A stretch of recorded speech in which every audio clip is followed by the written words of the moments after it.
चलिए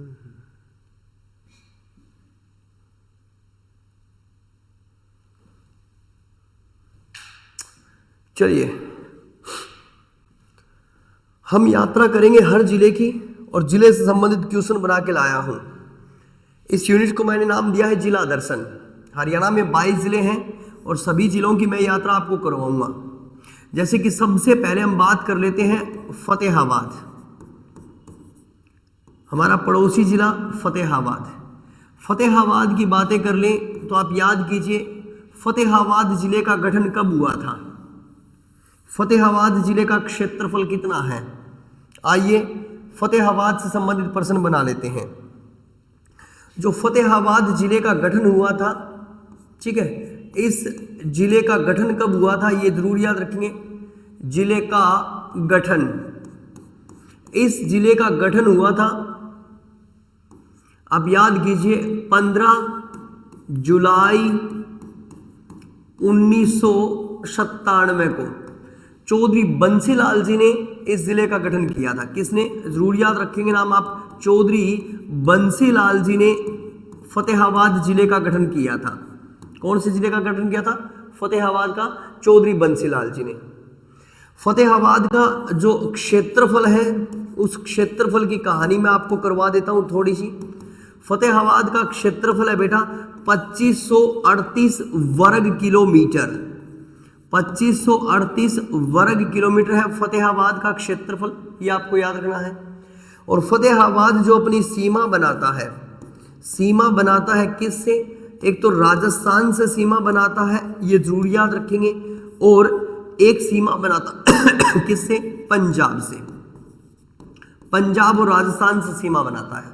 मगर एक विशेष प्रश्न लिखना चाहूंगा मैं यहाँ पे कि फतेहाबाद हरियाणा का वो जिला है जो केवल सिरसा को छूता है, यानी सिरसा अपनी जिला, एक ही जिले से सीमा बनाता है, किससे, फतेहाबाद से, ठीक है। एक राजा था जिसका नाम था फिरोज शाह तुगलक, फिरोज शाह तुगलक, जय श्री राम। फिरोज शाह तुगलक, और फिरोज शाह तुगलक नाम का जो राजा था वो राजा बना था 1351 में और 1388 तक राजा रहा था। फिरोज शाह तुगलक ने इस शहर की स्थापना की थी, फतेहाबाद शहर की स्थापना की थी। कब तो जरूर याद रखेंगे, उन्होंने स्थापना की थी 1352 में, और अपने पुत्र फतेह खान के नाम पर, अपने पुत्र जरूर याद रखेंगे फतेह खान के नाम पर, फतेह खान के नाम पर फतेहाबाद की स्थापना की थी। किसने, फिरोज शाह तुगलक ने इस शहर की स्थापना की थी अपने पुत्र फतेह खान के नाम पर।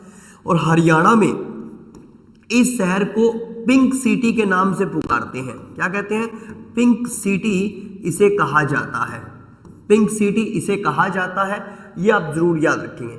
और एक ऐतिहासिक झील है इसमें बहुत ही प्रसिद्ध, कौन सी झील, जरूर याद रखेंगे, चिल्ली झील। चिल्ली झील भी हमें फतेहाबाद में मिलती है बेटा, ये जरूर याद रखेंगे। कौन सी झील, चिल्ली झील भी हमें फतेहाबाद में मिलती है, ये जरूर याद रखेंगे आप, ठीक है।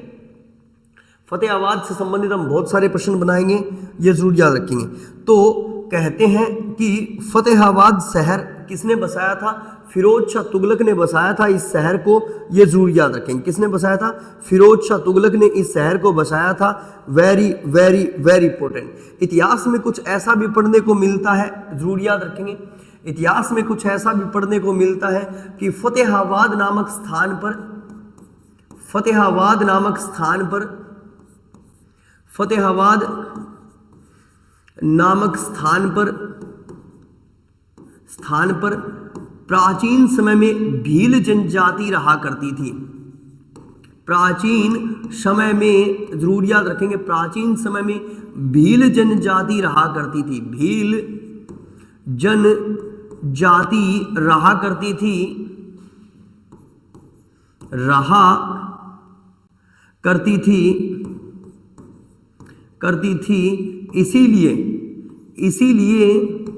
इसीलिए भीलों ने इसका नाम, किसने, भील जनजाति ने, भीलों ने इसका नाम उदयगिरी रखा था। भीलों ने इसका नाम जरूर याद रखेंगे उदयगिरी रखा था। तो फतेहाबाद का प्राचीन नाम हम क्या कह सकते हैं? उदयगिरी भी बोल सकते हैं। भीलों ने इस शहर का नाम, इस शहर का नाम क्या रखा था? भीलों ने इस शहर का नाम उदयगिरी रखा था, ये जरूर याद रखेंगे।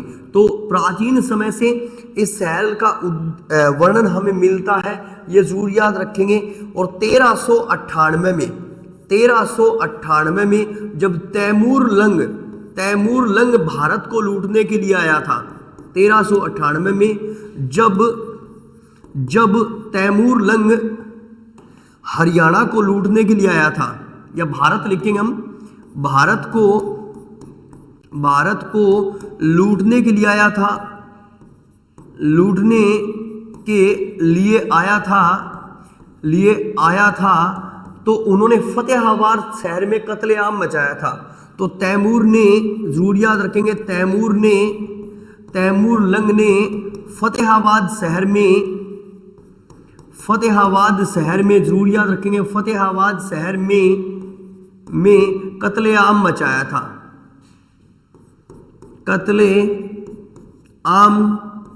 था, ये जरूर याद रखेंगे। तो ये इतिहास की दो अति महत्वपूर्ण घटनाएं हैं, ये भी आपको जरूर याद रखनी है कि फतेहाबाद शहर, जिसे हम क्या कहते हैं, पिंक सिटी के नाम से संबोधित करते हैं। बेटा किस नाम से संबोधित करते हैं? पिंक सिटी के नाम से संबोधित करते हैं। और प्राचीन समय में इसे उदयगिरी शहर नाम दिया गया था। क्या नाम दिया गया था? उदयगिरी शहर नाम दिया गया था, ये जरूर याद रखेंगे। ठीक है। फतेहाबाद में कहते हैं कि मीर शाह की दरगाह है, तो 40 हाफिजा मकबरा भी है, ये जरूर याद रखेंगे। फतेहाबाद शहर में जरूर याद रखेंगे मीर शाह की दरगाह है, मीर शाह की दरगाह है, जिसे हम क्या बोलते हैं? फिरोज की लाट कहते हैं, फिरोज की लाट। मीर शाह की दरगाह है, जरूर याद रखेंगे। मीर शाह की दरगाह कहाँ पे है? फतेहाबाद में है। और 40 हाफिजा मकबरा भी है, ये जरूर याद रखेंगे।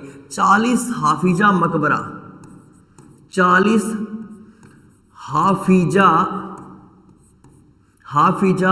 मकबरा भी है, 40 हाफिजा मकबरा भी है, ये जरूर याद रखेंगे फतेहाबाद शहर के।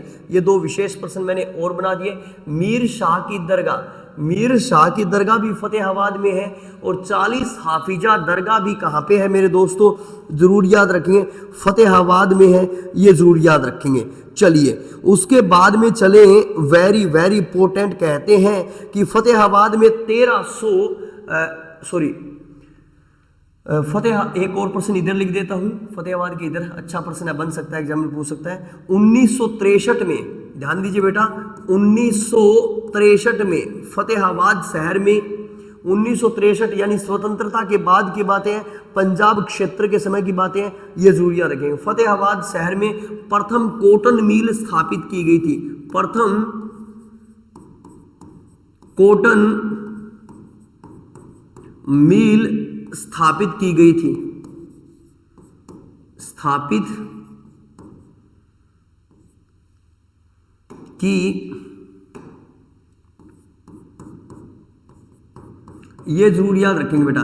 प्रथम कॉटन मिल भी यहां पे स्थापित की गई थी, और ये प्रश्न अच्छा है, एग्जाम में पूछ सकता है आपसे फतेहाबाद से संबंधित। चलिए फतेहाबाद की बात करें तो फतेहाबाद में एक शहर है टोहाना, फतेहाबाद की शहर तहसील टोहाना, फतेहाबाद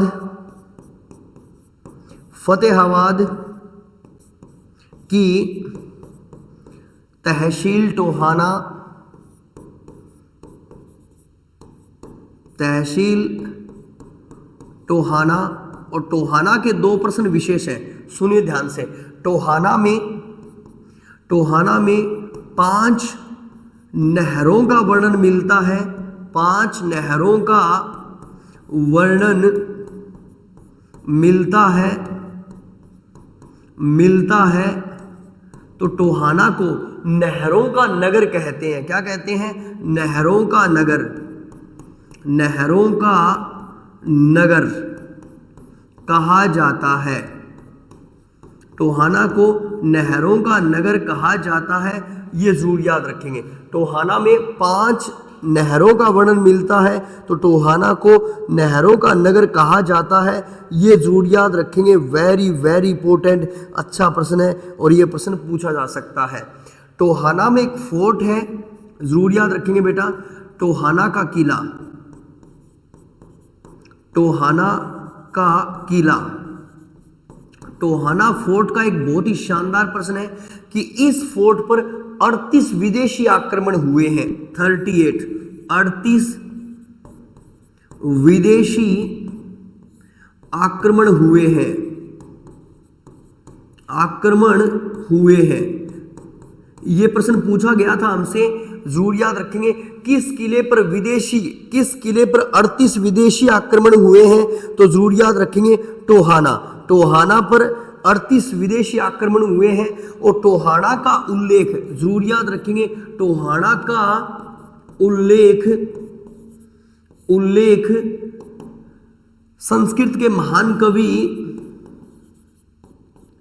संस्कृत के महान कवि पाणिनि ने भी किया है। पाणिनि ने भी किया है, पाणिनि ने भी किया है, ये जरूर याद रखेंगे। Very very important. नेक्स्ट, ये प्रश्न अच्छा है, पूछा जा सकता है, किया है कि किस हरियाणा के किस प्रसिद्ध शहर का वर्णन अपनी अष्टाध्यायी में, अष्टाध्यायी जो पाणिनि की बहुत जबरदस्त बुक है, उस अष्टाध्यायी में किस शहर का वर्णन मिलता है, तो टोहाना शहर का वर्णन मिलता है बेटा, ये जरूर याद रखेंगे। Very very important. और टोहाना का एक और प्रश्न बहुत शानदार लिख रहा हूं मैं नोट डाल के, कहते हैं कि टोहाना की यात्रा 629 में, जरूर याद रखेंगे, 639 में टोहाना की यात्रा हेन स्वांग ने की थी। हेन स्वांग ने की थी, ये जरूर याद रखेंगे बेटा कि टोहाना की यात्रा किसने की थी, तो 639 में नेक्स्ट हेन स्वांग ने टोहाना की यात्रा की थी। Very very important. जो हर्षवर्धन के काल में हेन स्वांग आया था, जो 629 से 645 तक रहा था, उस हेन स्वांग ने टोहाना की यात्रा की थी। तो ये भी बहुत ही शानदार प्रश्न है और एग्जामिनर ये प्रश्न आपको पूछ सकता है, आप जरूर याद रखें। बहुत ही शानदार प्रश्न है और एग्जामिनर इस प्रश्न को अच्छी तरह से बना सकता है, ये जरूर याद रखेंगे।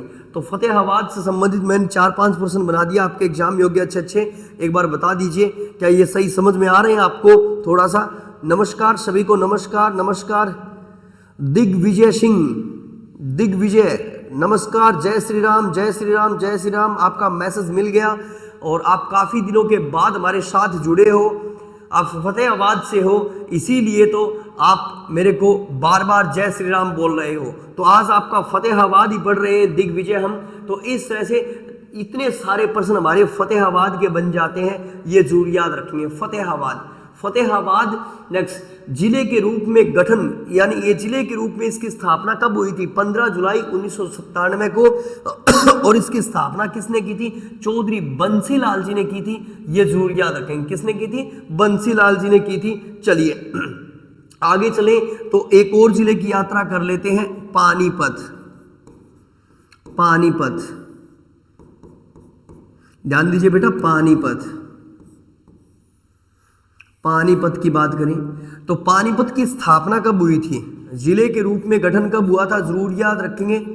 नेक्स्ट, जिले के रूप में गठन, इसका गठन हुआ था कब, 1 नवंबर 1989 को, ये जरूर याद रखेंगे।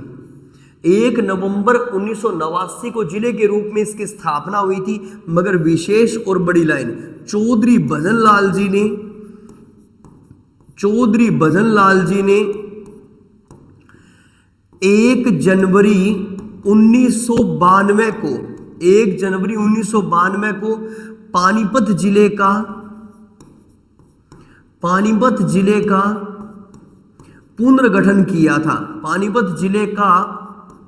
पुनर्गठन किया था, क्या किया था, जरूर याद रखेंगे, पुनर्गठन किया था, जरूर याद रखेंगे। किसने? चौधरी भजनलाल जी ने। तो पुनर्गठन होने वाला हरियाणा का एकमात्र जिला, पुनर्गठन होने वाला हरियाणा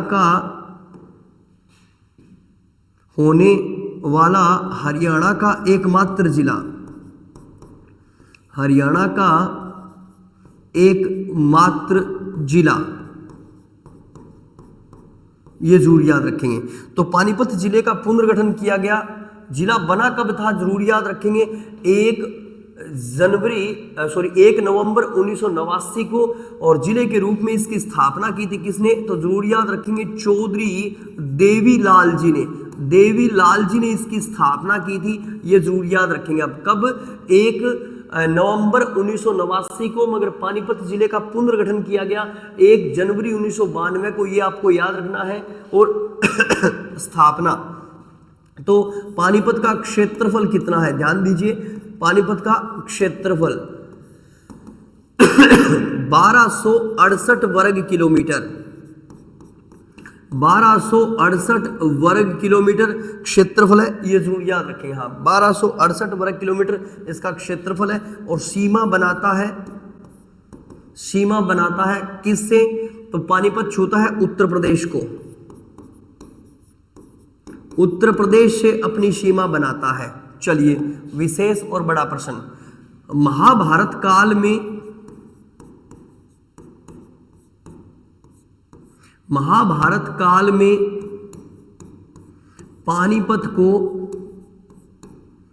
पानीपत को पांडुप्रस्थ का नाम दिया गया था, ये जरूर याद रखेंगे।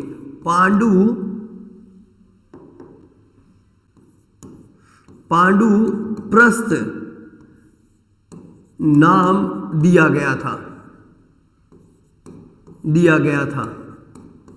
वेरी वेरी इंपॉर्टेंट, ये जरूर याद रखेंगे। महाभारत काल से पानीपत है, और महाभारत काल में इसे पांडुप्रस्थ का नाम दिया गया था। ये इसका ऐतिहासिक महत्व, और ऐतिहासिक महत्व है 21 अप्रैल 1526, फिर 5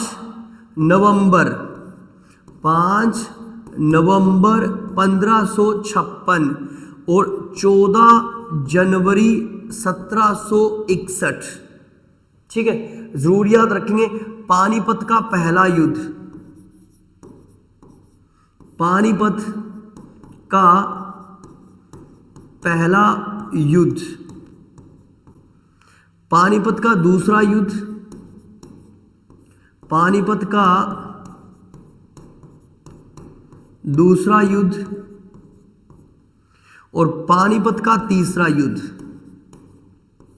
पानीपत का तीसरा युद्ध।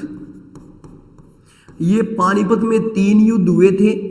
पानीपत का पहला युद्ध 21 अप्रैल 1526 को, पानीपत का दूसरा युद्ध 5 नवंबर 1556 को, और पानीपत का तीसरा युद्ध कब? 14 जनवरी 1761 को। यानी पानीपत में 3 प्रसिद्ध लड़ाइयाँ हुई है, ये आपको जरूर याद रखनी है बेटा।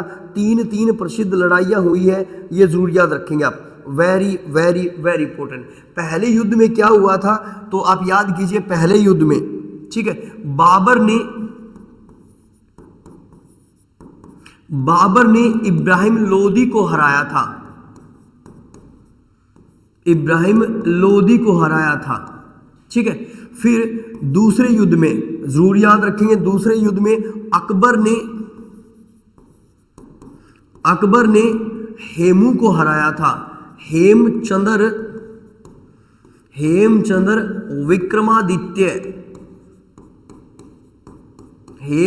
विक्रमादित्य को हराया था, हेमू को। और जरूर याद रखेंगे अहमद शाह अब्दाली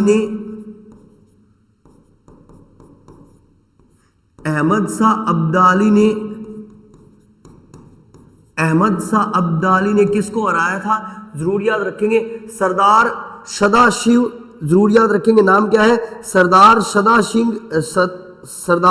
सदाशिव राव भाऊ को हराया था, सदाशिव राव भाऊ को हराया था। सदा शिव राव भाऊ, ये मराठा सरदार थे, ठीक है। सदाशिव राव भाऊ को हराया था कौन से युद्ध में? पानीपत के तीसरे युद्ध में। तो पानीपत बहुत ही ऐतिहासिक स्थान है और पानीपत का विशेष स्थान बनता है अपने भारतीय इतिहास में, ये जरूर याद रखेंगे, क्योंकि पानीपत में प्रसिद्ध 3 ऐतिहासिक युद्ध हुए हैं, ये जरूर याद रखेंगे। प्रसिद्ध 3 ऐतिहासिक युद्ध हुए हैं किस शहर में? तो लड़ाइयों की दृष्टि से पानीपत बहुत ही महत्वपूर्ण है, ये जरूर याद रखेंगे। Very very very important, examiner ये प्रश्न आपसे कई बार पूछता है और कई बार ये प्रश्न आपसे पूछे जाते हैं। मोहम्मद अफजल जरूर याद रखेंगे, एक विशेष नाम,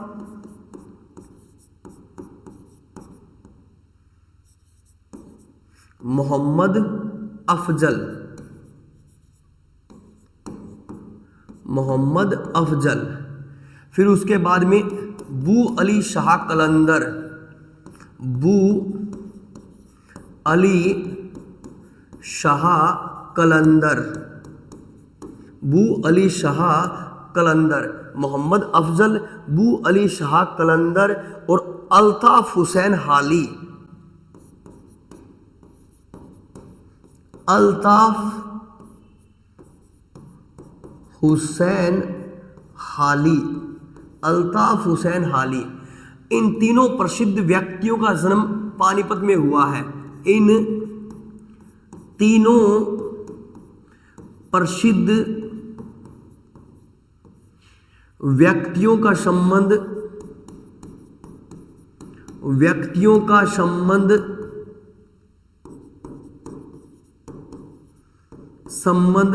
पानीपत से है। वेरी वेरी इंपॉर्टेंट, ये तीनों प्रसिद्ध व्यक्ति मोहम्मद अफजल, ये जरूर याद रखेंगे, मोहम्मद अफजल, फिर अल्ताफ हुसैन हाली, फिर बू अली कलंदर, ये तीनों जो प्रसिद्ध व्यक्ति थे ये कहाँ से संबंध रखते थे? अपने पानीपत से संबंध रखते थे, ये जरूर याद रखेंगे। वेरी वेरी वेरी इंपॉर्टेंट, ये बहुत ही महत्वपूर्ण प्रश्न है और ये प्रश्न आपको याद रखना है। पानीपत के बारे में सबसे बड़ा प्रश्न क्या लिखा जाता है कि पानीपत जो है वो बुनकरों का शहर कहलाता है, दरी गलीचों का शहर कहलाता है, ये प्रश्न विशेष बनता है। बुनकरों का शहर कहलाता है, दरी गलीचों का शहर कहलाता है।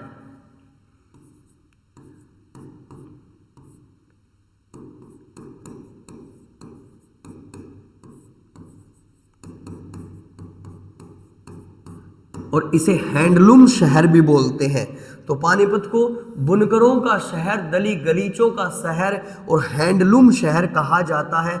ये इसके बहुत ही बड़े बड़े प्रश्न बन जाते हैं, ये आपको जरूर याद रखने हैं बेटा। चलिए फिर उसके बाद में हम चलें तो इब्राहिम लोदी का मकबरा हमें यहाँ पे दिखाई देता है, ये जरूर याद रखेंगे।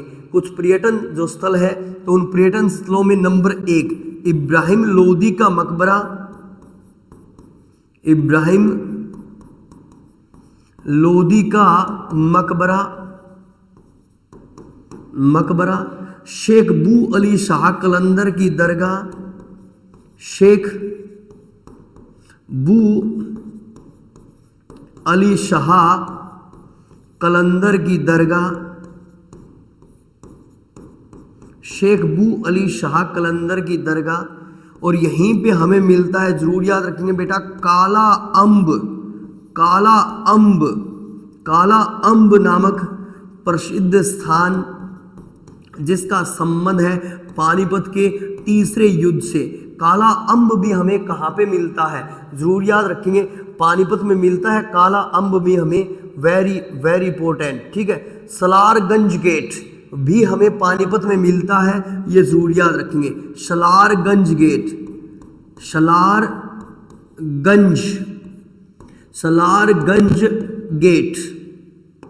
सलारगंज गेट भी हमें कहाँ पे मिलता है? पानीपत में मिलता है, ये जरूर याद रखेंगे।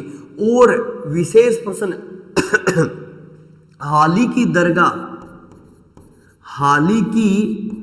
दरगाह भी हमें पानीपत में मिलती है, ये जरूर याद रखेंगे। तो ये अपने पानीपत के कुछ पर्यटन स्थल हैं जो एग्जामिनर कई बार हमसे पूछ लेता है। काबुली बाग मस्जिद, जामा मस्जिद तो आप सभी ने पढ़ी है, पानीपत में ही है। काबुली बाग मस्जिद, काबुली बाग मस्जिद और जामा मस्जिद भी हमें पानीपत के एकदम बीच में, बीच शहर में जामा मस्जिद,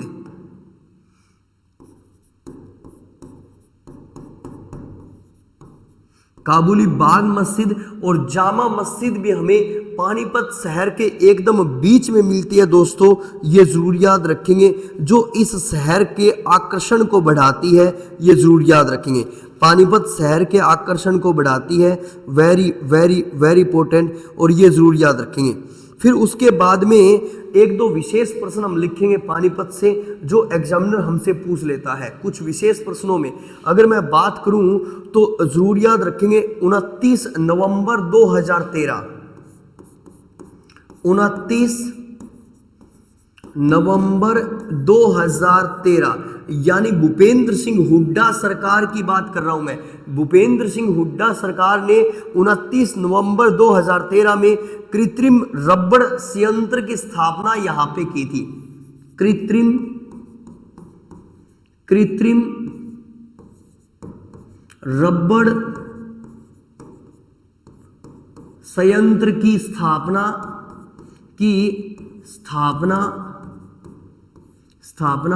पानीपत शहर में की थी बेटा, ये जरूर याद रखेंगे। पानीपत शहर में की थी, वेरी वेरी इंपॉर्टेंट, ये भी बहुत शानदार प्रश्न बन जाता है। और ओम प्रकाश जी चौटाला ने, जरूर याद रखेंगे, ओम प्रकाश जी चौटाला ने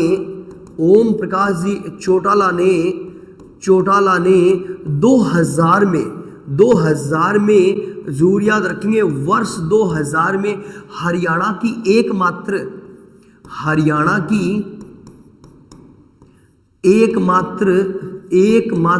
तेल संयंत्र की स्थापना यहाँ पे की। तेल संयंत्र जरूर याद रखेंगे, तेल संयंत्र की स्थापना अपने पानीपत शहर में की, ये जरूर याद रखेंगे, जिसे हम बाहोली तेल रिफाइनरी बोलते हैं। क्या बोलते हैं? बाहोली तेल रिफाइनरी कहाँ पे है? तो पानीपत में है बाहोली तेल रिफाइनरी, ये आपको जरूर याद रखनी है। पानीपत में है बाहोली तेल रिफाइनरी। और नरेंद्र मोदी जी ने, ध्यान दीजिए, नरेंद्र मोदी जी ने क्या किया, आप याद कीजिए, 22 जनवरी 2015 को बेटी बचाओ बेटी पढ़ाओ अभियान कार्यक्रम की शुरुआत भी पानीपत से की थी, ये जरूर याद रखेंगे। बेटी बचाओ बेटी पढ़ाओ कार्यक्रम भी पानीपत से शुरू किया।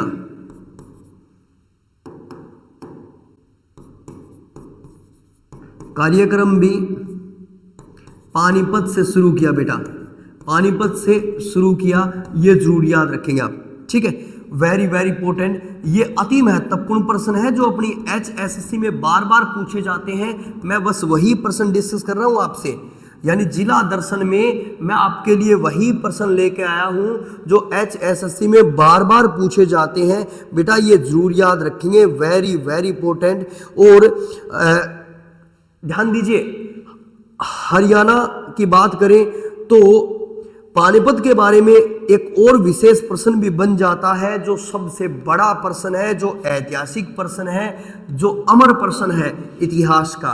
पानीपत के जरूर याद रखेंगे, नीरज चोपड़ा, बहुत बड़ा नाम है नीरज चोपड़ा का जन्म जरूर याद रखेंगे बेटा 24 दिसंबर 1997 को इनका जन्म हुआ खंडरा गांव में, जरूर याद रखें, खंडरा गांव में, और खंडरा गांव पानीपत जिले में है।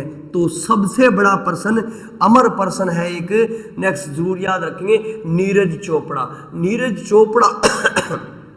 पानीपत जिले से संबंध रखते हैं, ये जरूर याद रखेंगे।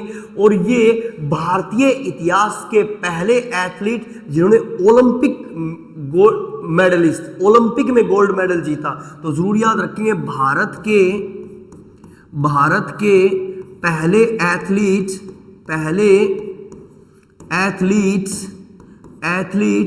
जिन्होंने ओलंपिक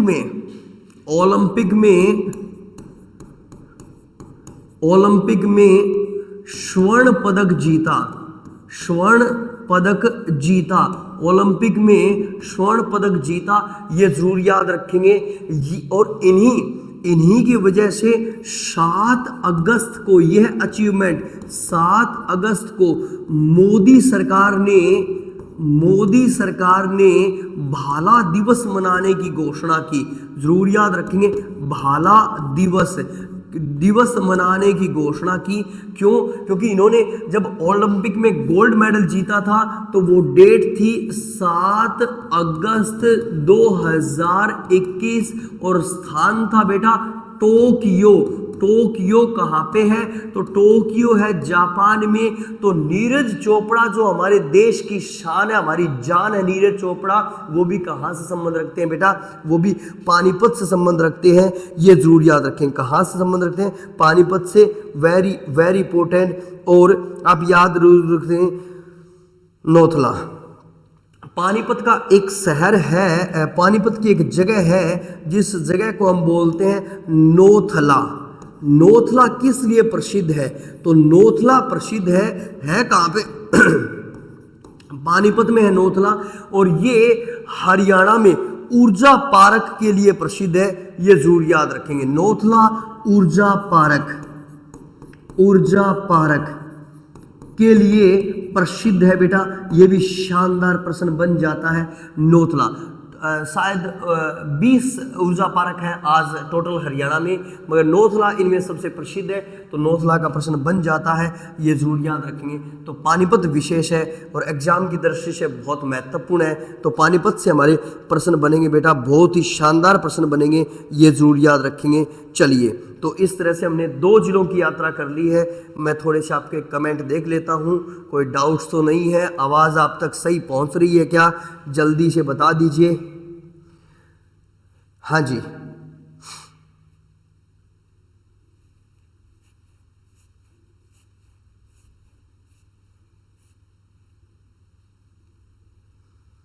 अरे दिग्विजय सिंह, मैंने कम नहीं करवाया बेटा। देखो बेटा ध्यान से, अब आप कहोगे सर पानीपत में आपने कम करवाया या फतेहाबाद में आपने कम करवाया। मैंने कम नहीं करवाया बेटा, मैंने एग्जाम की दृष्टि से महत्वपूर्ण प्रश्न उठाए हैं बस। वैसे तो बाकी मैं सब कुछ आपको करवा ही चुका हूँ, ठीक है। अब मैं क्या लिखवाऊँ? इसमें इतनी लोकसभा की सीट है, इतनी विधानसभा की सीट है, ये एमएलए है, वो एमएलए है, या पानीपत कौन से और विशेष इसमें कोई दरगाह, मंदिर, मस्जिद, मकबरे वगैरह, वो तो मैं करवा चुका हूँ बेटा। इनका इतिहास, अब आप कहोगे पानीपत की ये 3 लड़ाइयों के बारे में आपने 1 लाइन में प्रश्न बनाए, तो बाकी तो मैंने हिस्ट्री में बहुत लंबा चौड़ा आपको करवा दिया था। हिस्ट्री में मैंने आपको बहुत लंबा चौड़ा करवा दिया था बेटा, ठीक है। मैंने कम नहीं करवाया, मैं एग्जाम की दृष्टि से आप ये मान के चलो, मैं एक तरह से आपको रिवीजन करवा रहा हूँ। जो हमने किया है ना, वो बड़ा रिवीजन कर रहे हैं, कम नहीं करवाया मैंने, ठीक है। ये मैं वो प्रश्न लेके आया हूँ जो किसी न किसी एग्जाम में पूछे गए हैं सारे प्रश्न, इसलिए आप टेंशन मत लो, कम नहीं है, ठीक है। बस ये आपका एक तरह से रिवीजन हो रहा है। कुछ नए प्रश्न जो मेरे को लग रहे हैं, भाई ये प्रश्न और लिखवा दें, तो वो प्रश्न मैं साथ साथ में आपको करवाता हुआ चल रहा हूँ, ठीक है, टेंशन मत लीजिए। चलिए तो पानीपत भी हो गया, और फिर चलते हैं, बहुत ही सुंदर शहर है और यमुना नदी के किनारे बसा हुआ है, तो हम इसे बोलते हैं यमुना नगर। कौन सा जिला? यमुना नगर जिला, ये जरूर याद रखेंगे। यमुना नगर जिला बहुत ही विशेष जिला है, बहुत ही महत्वपूर्ण जिला है, मगर यमुना नगर से जो सबसे ज़्यादा प्रसिद्ध प्रश्न पूछा जाता है वो पूछा जाता है अब्दुल्लापुर, ठीक है। ये बहुत ही प्रसिद्ध प्रश्न है। यमुना नगर का प्राचीन नाम, यमुना नगर का प्राचीन नाम, ये सबसे ज़्यादा पूछते हैं बेटा, ठीक है। तो कौन सा सबसे ज़्यादा पूछा जाता है, जरूर याद रखेंगे।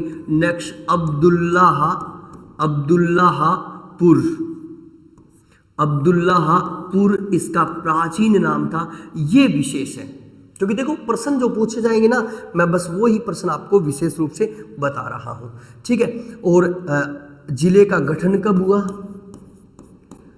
जिले का गठन, तो जिले का गठन हुआ था बेटा, जरूर याद रखेंगे, 1 नवंबर 1989 को। और गठन किसने किया था? तो चौधरी देवीलाल जी ने। चौधरी देवीलाल जी के समय में यमुनानगर बना है, ये जरूर याद रखेंगे, ठीक है। और क्षेत्रफल क्या है बेटा? क्षेत्रफल, यमुनानगर का क्षेत्रफल कुछ दो तरह से है। बुकों में लिख रखा है 1758 वर्ग किलोमीटर, 1758 वर्ग किलोमीटर, और कुछ राइटरों ने लिख रखा है 1768 वर्ग किलोमीटर। सही कौन सा है? दोनों ही सही है। एग्जाम में कोई एक पूछेगा वो आप बता दोगे, ठीक है। मगर विशेष प्रश्न लिख रहा हूं मैं, तीसरा बहुत ही विशेष, ठीक है। यमुनानगर, यमुनानगर जरूर याद रखेंगे, हरियाणा का एकमात्र जिला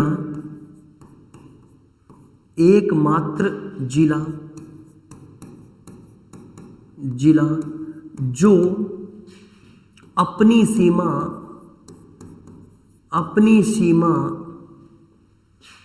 उत्तर प्रदेश,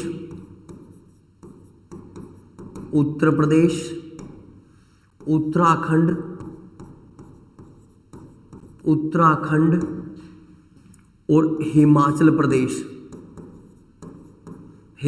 प्रदेश से बनाता है।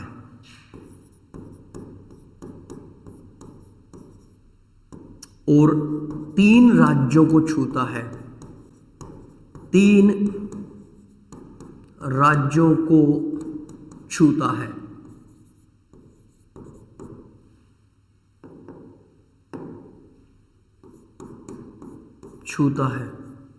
ये जरूर याद रखेंगे।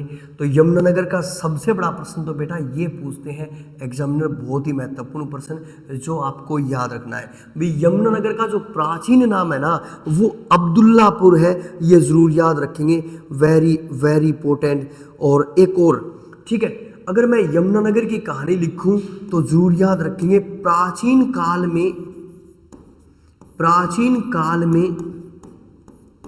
एक तो टिम्बर, जरूर याद रखेंगे, टिम्बर, एक तो टिम्बर, प्राचीन काल में टिम्बर व मेटल मार्केट के लिए, टिम्बर व जरूर याद रखेंगे मेटल मार्केट के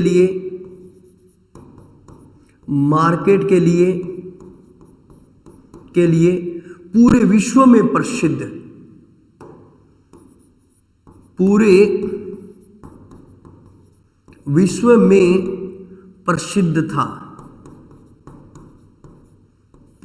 था, ये जरूर याद रखेंगे, ठीक है। और एक और विशेष प्रश्न, पेपर सिटी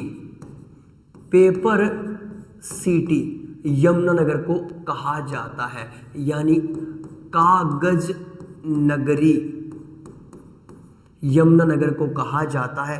पेपर सिटी यानी कागज नगरी यमुनानगर को कहा जाता है बेटा, ये आपको जरूर याद रखना है, ठीक है। टिम्बर और मेटल के लिए यमुनानगर पूरे विश्व में प्रसिद्ध था, ये जरूर याद रखेंगे। उत्तर भारत में कागज यानी पेपर सिटी के लिए पूरे उत्तर भारत में प्रसिद्ध है, ये जरूर याद रखेंगे, वेरी वेरी वेरी इंपॉर्टेंट, ठीक है। जब हम यमुनानगर की बात करें तो हम याद करते हैं, सबसे पहले याद करते हैं हथनी कुंड, फिर हम याद करते हैं ताजेवाला, फिर हम याद करते हैं टोपी वाला, फिर हम याद करते हैं पथराला,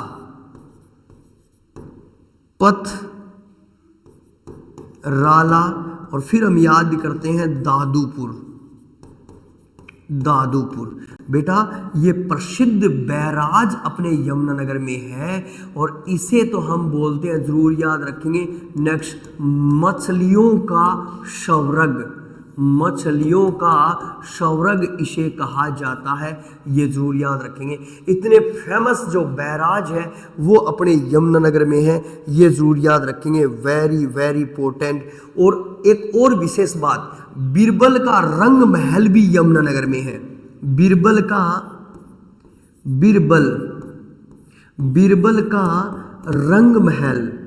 रंग महल भी यमुनानगर में है, ये जरूर याद रखेंगे। बीरबल का रंग महल भी कहाँ पे है, तो यमुनानगर में। एक बार पूछा गया प्रश्न है कि बीरबल का रंग महल कहाँ पे है, तो यमुनानगर में है, very very important, next examiner पूछता है।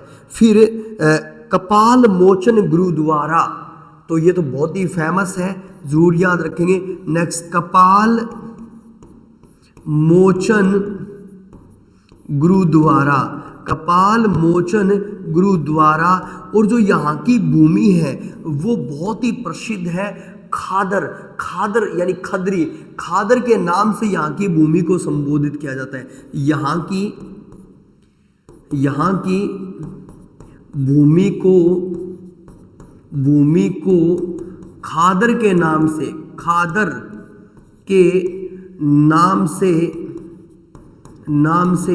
संबोधित किया जाता है, संबोधित किया जाता है, वेरी वेरी इंपॉर्टेंट। ये खादर वाला प्रश्न बहुत बार पूछा जा चुका है और बहुत ही महत्वपूर्ण है, ये प्रश्न जरूर याद रखेंगे, खादर वाला, ठीक है। यहाँ की भूमि को खादर के नाम से संबोधित किया जाता है और जरूर याद रखेंगे। ग्रे पेलिनेन, ठीक है। यहाँ पर 1995 में ग्रे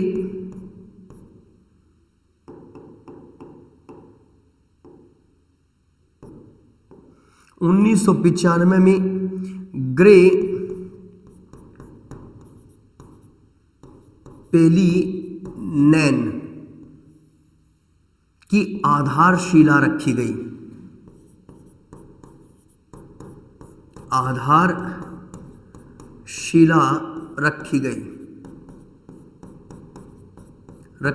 ये जरूर याद रखेंगे। ग्रे पेलिनेन की आधारशिला 1995 में किस शहर में रखी गई, तो यमुनानगर में रखी गई, ये भी आपको जरूर याद रखना है, बहुत ही महत्वपूर्ण प्रश्न है। ग्रे पेलिनेन, जो ग्रे पेलिनेन है वो भी हमें यमुनानगर में मिलता है, ये जरूर याद रखेंगे, ठीक है। फिर उसके बाद में चलिए यमुनानगर, गागरवाला, मनोकामना और तोरावाला, ये जरूर याद रखेंगे। नंबर 1 गागरवाला,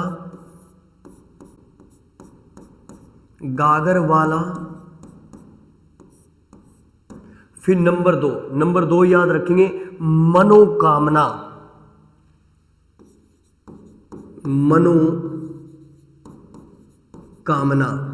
गागरवाला, मनोकामना। और नंबर तीन आपका कौन सा है, तो जरूर याद रखेंगे तोरावाला,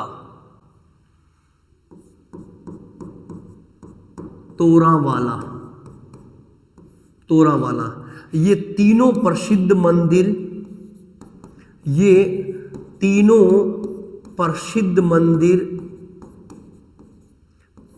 मंदिर साडोर यमुनानगर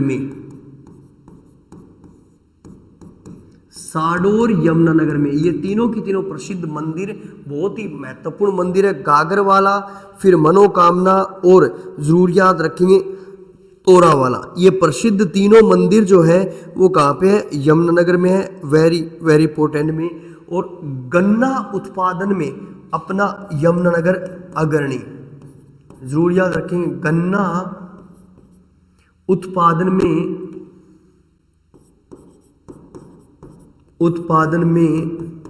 यमुनानगर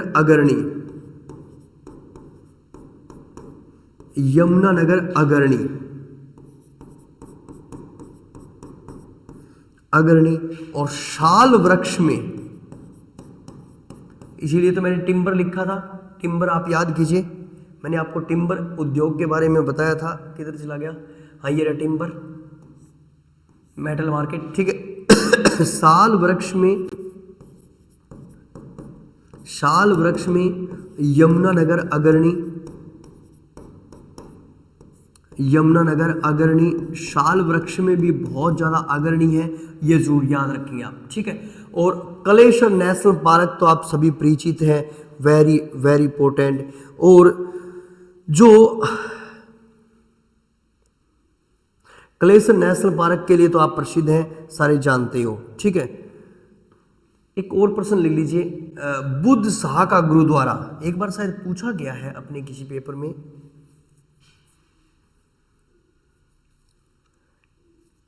ये प्रश्न पूछा गया था भाई, ठीक है। बुद्ध शाह का गुरुद्वारा, बुद्ध शाह का गुरुद्वारा कहाँ पे, साडोर में है। ये प्रश्न पूछा गया था भाई, मेरे याद नहीं आ रहा किस पेपर में, ठीक है। बुद्ध शाह का गुरुद्वारा, तो यमुनानगर से अब्दुल्लापुर से अपने प्रश्न बनेंगे और आपको अब्दुल्लापुर की कहानी याद रखनी है, छोटे से, और हमने प्रश्न किए हैं। और कलेश्वर नेशनल पार्क तो विशेष है, आप सभी परिचित है, तो कलेश्वर नेशनल पार्क के बारे में मैंने बहुत कुछ आपको जब नेशनल पार्क वगैरह करवाए थे उसमें करवा दिया था। चलिए आगे चलें और आगे वाले जिले की यात्रा कर लेते हैं। तो आगे वाला जिला है अपनी औद्योगिक नगरी फरीदाबाद। फरीदाबाद, फरीदाबाद की बातें कर लें तो फरीदाबाद शहर है, सभी को पता है, शेख फरीद ने बसाया है, ठीक है। फरीदाबाद जिले का गठन,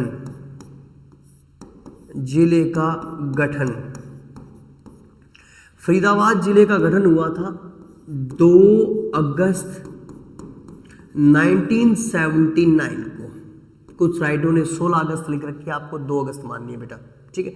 2 अगस्त 1979 को चौधरी भजनलाल जी ने, चौधरी भजनलाल जी ने फरीदाबाद को हरियाणा का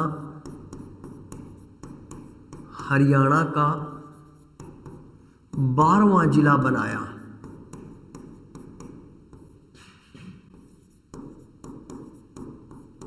था फरीदाबाद को हरियाणा का 12वां जिला बनाया था चौधरी भजनलाल जी ने। जरूर याद रखेंगे क्षेत्रफल, क्षेत्रफल 743 वर्ग किलोमीटर और विकिपीडिया पे 741 वर्ग किलोमीटर। क्षेत्रफल की दृष्टि से, क्षेत्रफल की दृष्टि से हरियाणा का सबसे छोटा जिला, सबसे छोटा जिला है, ठीक है। और 20 लाख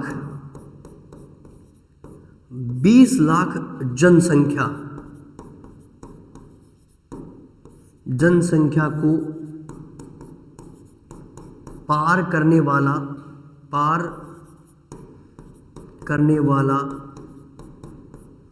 हरियाणा का एकमात्र जिला है, एकमात्र जिला है। 20 लाख जनसंख्या को पार करने वाला हरियाणा का एकमात्र जिला है, ये जरूर याद रखेंगे। हम कहानी याद करते हैं शेख फरीद, जहांगीर 1605 से लेकर 1627। बेटा याद कीजिए जहांगीर, जहांगीर के खजांची, खजांची को बोलेंगे कोषाध्यक्ष, जहांगीर के खजांची यानी कोषाध्यक्ष, ठीक है। जहांगीर के खजांची शेख फरीद हुआ करते थे, शेख फरीद हुआ करते थे और इन्होंने 1607 में इन्होंने 1607 में फरीदाबाद शहर बसाया। फरीदाबाद शहर बसाया।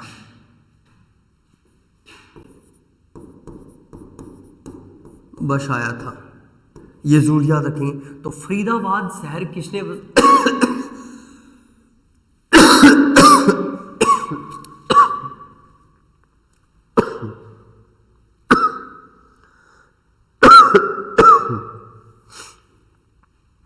फरीदाबाद शहर बसाया था, ये जरूर याद रखेंगे। और हरियाणा की औद्योगिक नगरी कहलाता है। हरियाणा की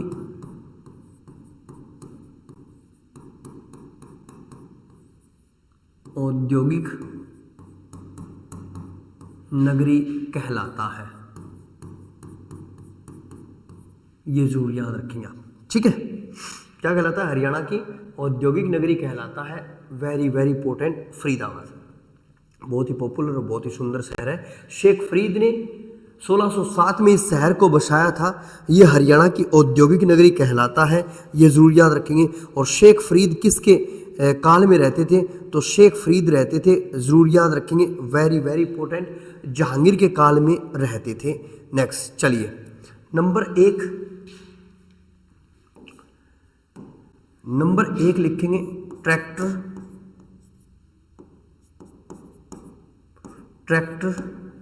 ठीक है, नंबर 1 ट्रैक्टर। नंबर 2 चलें तो मोटरसाइकिल।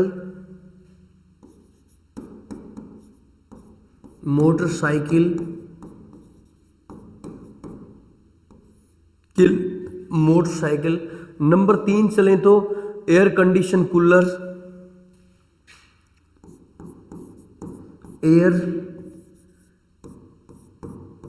कंडीशन कूलर, ठीक है, एयर कंडीशन कूलर।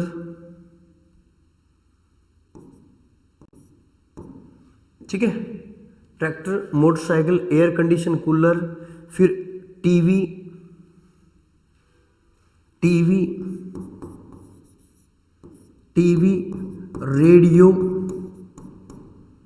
रेडियो, जूते, टायर।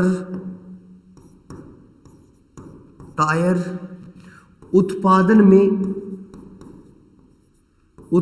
में हरियाणा का अग्रणी जिला। उत्पादन में हरियाणा का अग्रणी जिला है।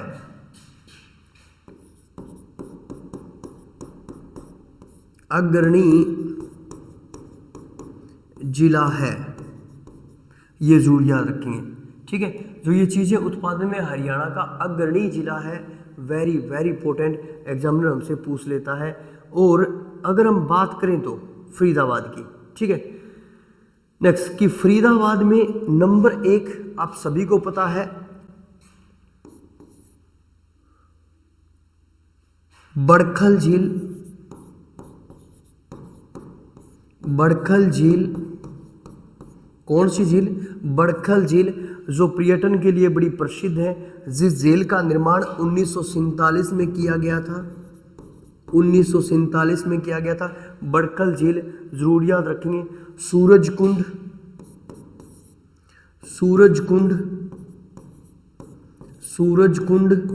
जिसका निर्माण तोमर शासकों ने किया था। तोमर वंश में किया गया था सूरजकुंड का निर्माण, ये जरूर याद रखेंगे, सूरजकुंड। और फिर अरावली गोल्फ मैदान, ठीक है, जरूर याद रखेंगे, अरावली गोल्फ मैदान। अरावली गोल्फ मैदान, जिसका डिजाइन अमेरिकी व्यक्ति स्टीफन के ने तैयार किया था। स्टीफन के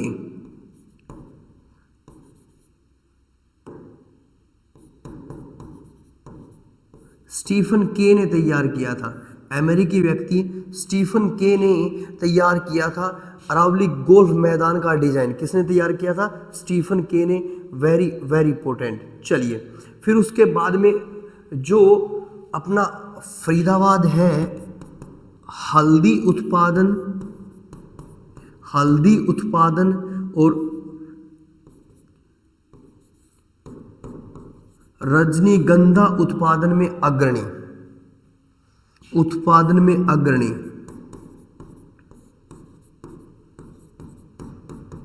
हल्दी उत्पादन और रजनीगंधा उत्पादन में अग्रणी है अपना फरीदाबाद। ये जरूर याद रखेंगे, किस किस उत्पादन में, हल्दी उत्पादन और रजनीगंधा उत्पादन में अग्रणी है। और फरीदाबाद को राष्ट्रपति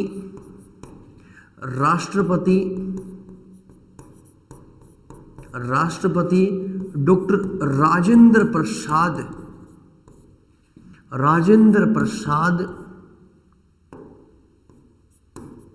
प्रसाद के स्वप्नों का शहर कहलाता है।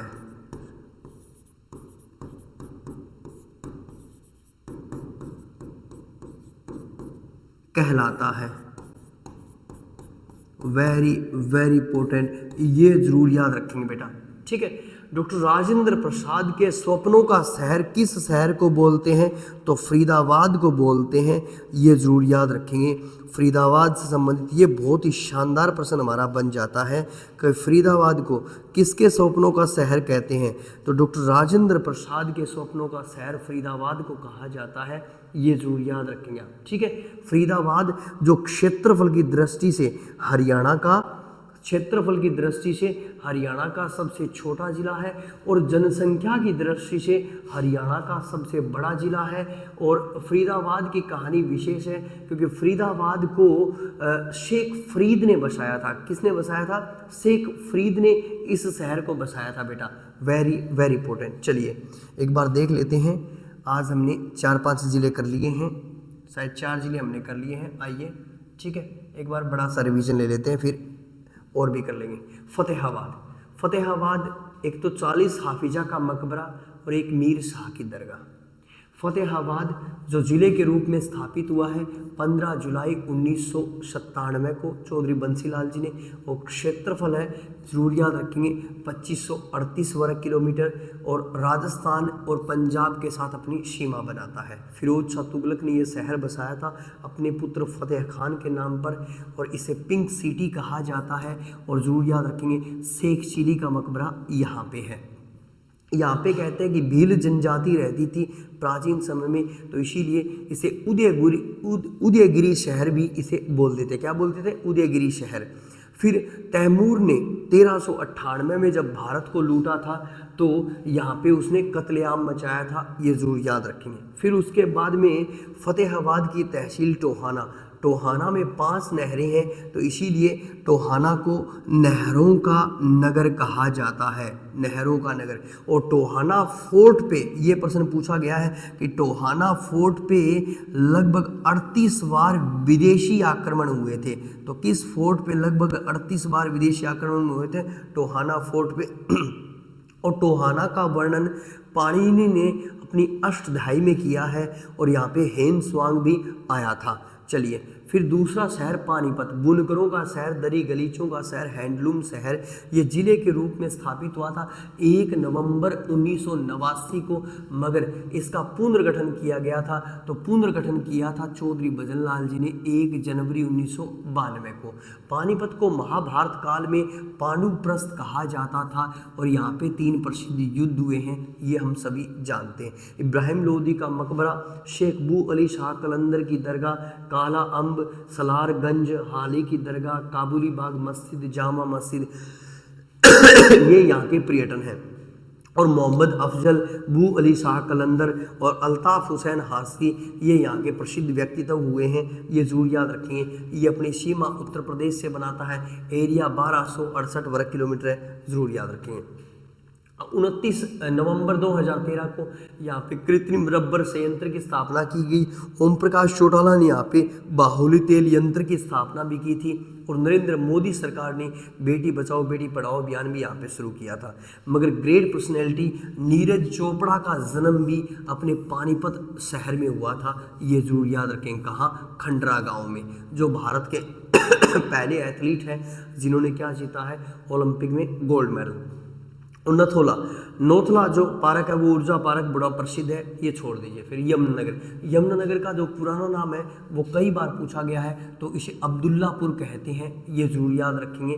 और ये एकमात्र वो जिला है जो 3 राज्यों से अपनी सीमा बनाता है, उत्तर प्रदेश, उत्तराखंड और हिमाचल प्रदेश। 3 राज्यों से अपनी सीमा बनाता है। इसे पेपर सिटी और कागज नगरी कहा जाता है। इसका गठन 1 नवंबर 1989 को चौधरी देवीलाल जी ने किया था। क्षेत्रफल 1758 या 1768 वर्ग किलोमीटर है, इसका जरूर याद रखेंगे। टिम्बर और मेटल के लिए ये पूरे वर्ल्ड में प्रसिद्ध है। और कहते हैं कि यहाँ पे बिरबल का रंग महल भी है, कपाल मोचन का गुरुद्वारा है, और यहाँ की जो भूमि है वो खादर के लिए बड़ी प्रसिद्ध है, और ग्रे पेलिनेन भी यहाँ पे मिलता है। फिर ये 4-5 आपके यहाँ पे बैराज है बहुत ही फेमस, जिसमें हथनी कुंड बैराज बहुत ही प्रसिद्ध है, ये जरूर याद रखेंगे। जिस बैराज का उल्लेख ऋग्वेद में भी मिलता है, किस वेद में जरूर याद रखेंगे? आपका ऋग्वेद में भी उल्लेख मिलता है। किसका? हथनी कुंड बैराज का उल्लेख ऋग्वेद में भी मिलता है, आपको याद रखना है। और फिर ये गन्ना उत्पादन में अग्रणी है और शाल वृक्ष उत्पादन में भी अग्रणी है, ये जरूर याद रखेंगे। फिर चलिए फरीदाबाद को हरियाणा की औद्योगिक नगरी कहा जाता है। क्या कहा जाता है? औद्योगिक नगरी कहा जाता है।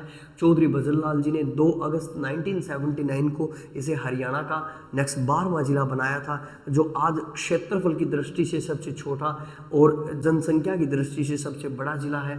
और फरीदाबाद को बसाया था शेख फरीद ने, जो जहांगीर के कोषाध्यक्ष यानी खजांची हुआ करते थे। Tractor, motorcycle, air condition, cooler, TV, radio, जूते, टायर्स, इन सभी में उत्पादन अग्रणी है। और यहाँ पे एक बड़खल झील है, सूरज कुंड भी है, ये जरूर याद रखेंगे। अरावली गोल्फ मैदान जिसका डिजाइन तैयार किया था स्टीफन के ने, और हल्दी और रजनीगंधा उत्पादन में अग्रणी है। और फरीदाबाद को पंडित जरूर याद रखेंगे, डॉक्टर राजेंद्र प्रसाद के स्वप्नों का शहर भी कहा जाता है। किसके स्वप्नों का शहर कहा जाता है? डॉक्टर राजेंद्र प्रसाद के स्वप्नों का शहर भी इसे कहा जाता है।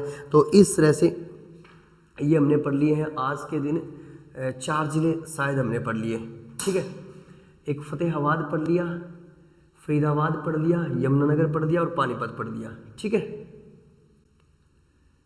यमुनानगर हो गया, फिर उसके बारे में पानीपत हो गया और फतेहाबाद, 4 शहर पढ़ लिए, बाकी कल पढ़ेंगे भी, ठीक है। तो कल मिलते हैं एक नई क्लास के साथ, तब तक के लिए जय हिंद, जय भारत, जय हरियाणा।